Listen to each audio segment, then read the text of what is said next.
jovempan.com.br. Um grupo de 300 deputados assinou o que pode ser considerado um justo manifesto contra Roberto Barroso, ministro do Supremo, que com efeito teve um comportamento detestável no julgamento em que o tribunal decidiu o chamado rito do impeachment.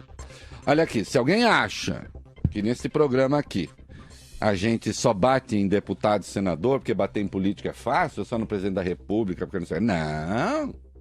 Não, se o ministro do Supremo fizer coisa errada, toma a chapuletada também, Reginaldo.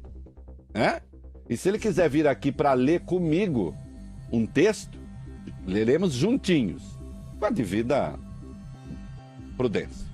Mas leremos juntinhos o texto. Só para ver se... fazer um teste para ver se ele é analfabeto. Eu acho que não é. Vamos continuar.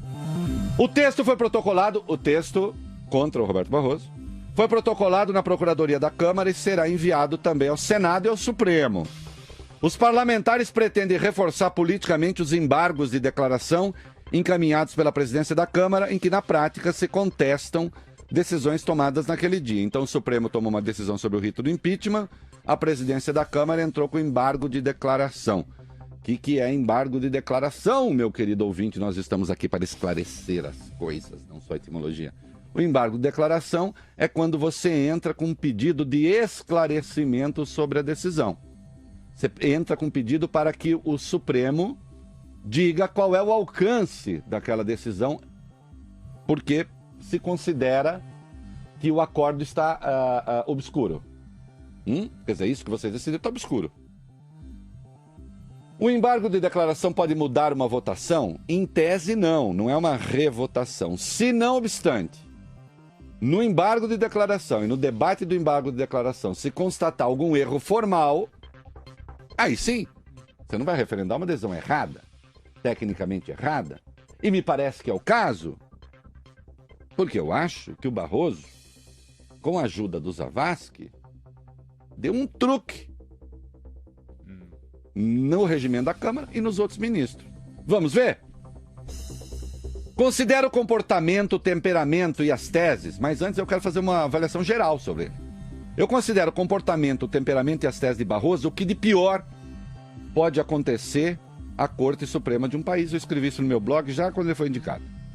Penso que ele é excessivamente ideológico, brutalmente vaidoso e entende o judiciário como um tutor do legislativo. Eu já chego lá. Antes a questão. Por maioria, o Supremo considerou inválida a eleição da comissão do impeachment, que se deu por voto secreto.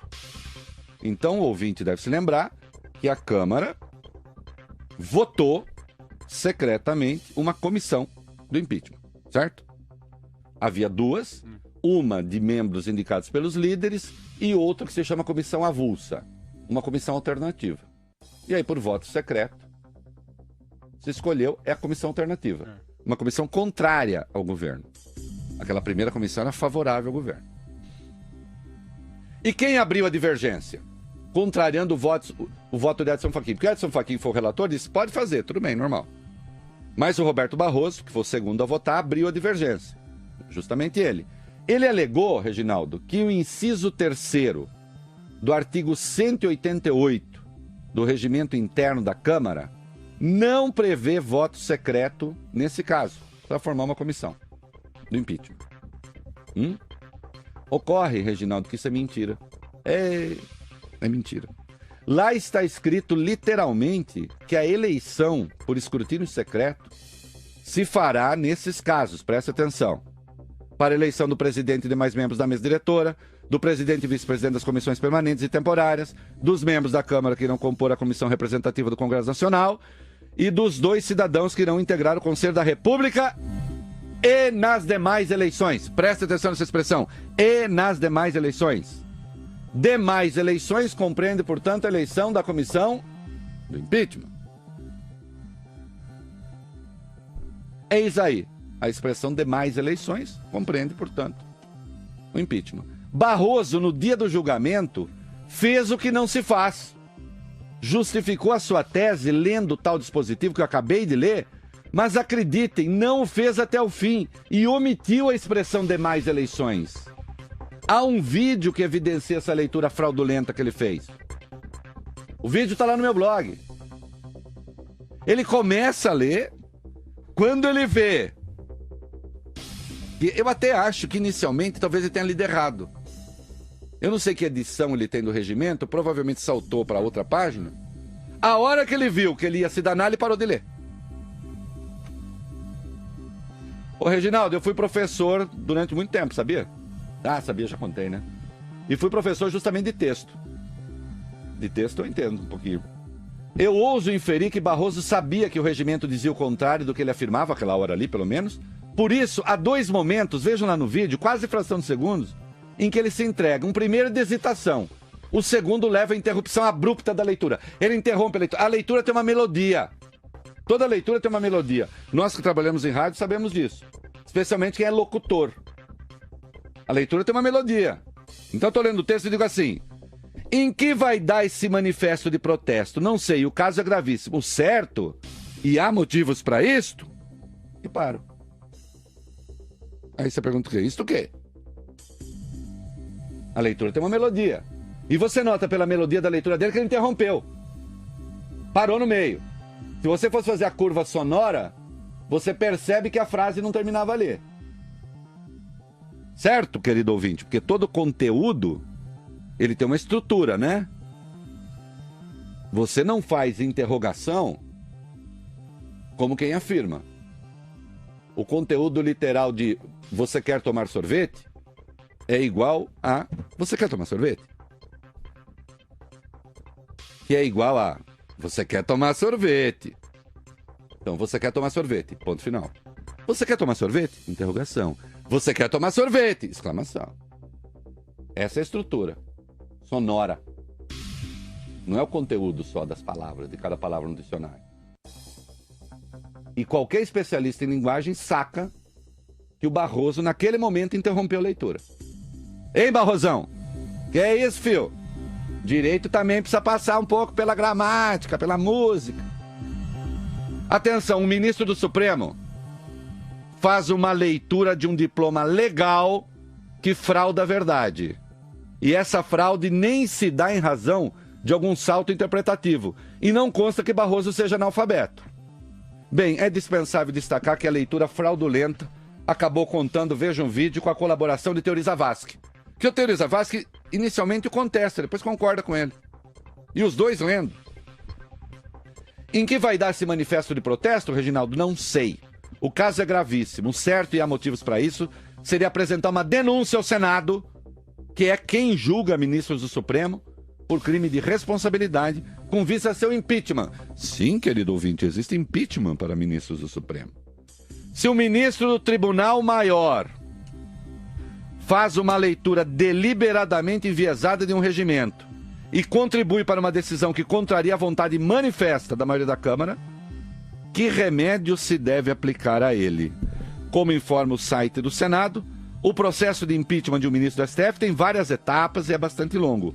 Ao contrário do pedido de impeachment do presidente, que deve ter início na Câmara dos Deputados, a acusação contra membros do tribunal se inicia e se conclui no Senado. Se a denúncia for aceita pela mesa, é instalada uma comissão especial de 21 senadores que realiza diligências e inquéritos e decide sobre a pertinência ou não do pedido. Caso o processo chegue à sua fase final para votação em plenário, o denunciado deve se afastar de suas funções. É necessário o voto também ali de 2/3 para cassar um ministro do Supremo. E eu acho que o Barroso deve ser cassado.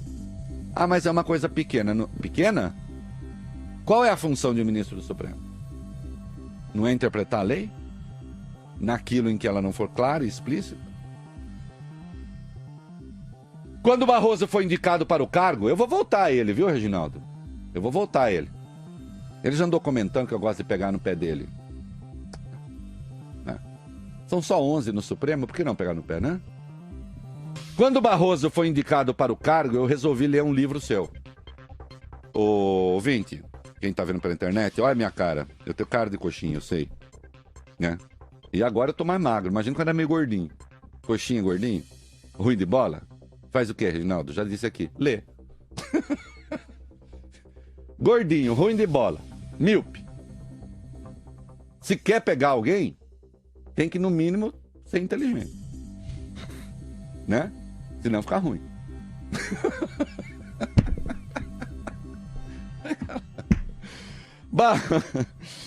Quando o Barroso foi indicado para o cargo, eu resolvi ler um livro seu intitulado Novo Direito Constitucional Brasileiro, Contribuições para a Construção Teórica e Prática da Jurisdição Constitucional no Brasil.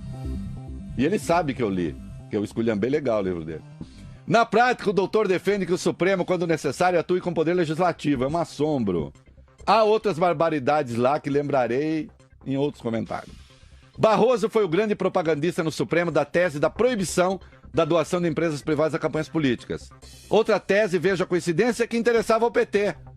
A maioria o seguiu. Resumo da ópera: as eleições de 2016 se farão, na teoria ao menos, sem contribuição de empresa e sem contribuição pública. Ou seja, o crime organizado vai entrar lá. Parabéns, Barroso. Pior, a tese foi patrocinada por ele quando ele era advogado e atuou em nome da OAB. Ou seja, ele votou no Supremo num texto de que ele próprio, na prática, era o autor. Ele deveria, por decoro, ter se declarado impedido, mas ele não o fez. Ao contrário, ficou papagaiando, fazendo proselitismo. Eu vou voltar, assim, à atuação dele muitas vezes. Lembrar, por exemplo, que ele foi o defensor do Cesare Battisti, e graças à sua esplendorosa atuação também, e uma decisão errada do Supremo, nós ficamos com um terrorista aqui. Eu encerro esse meu comentário afirmando de forma inequívoca, clara, insofismável: alguém que faz uma leitura de um diploma legal amputando a parte que desmoraliza sua tese não pode ser ministro do Supremo. Ele cometeu, ao meu ver, crime de responsabilidade e tem de ser empichado. Ainda que me digam: ah, Reinaldo, isso não vai acontecer nunca. Pode até ser, mas não significa que não seja o certo. Afinal, o senhor Barroso é pago para fazer triunfar a lei e os códigos e não para desrespeitá-los. Hashtag pronto, falei. Jovem Pan, colocando os pingos nos is.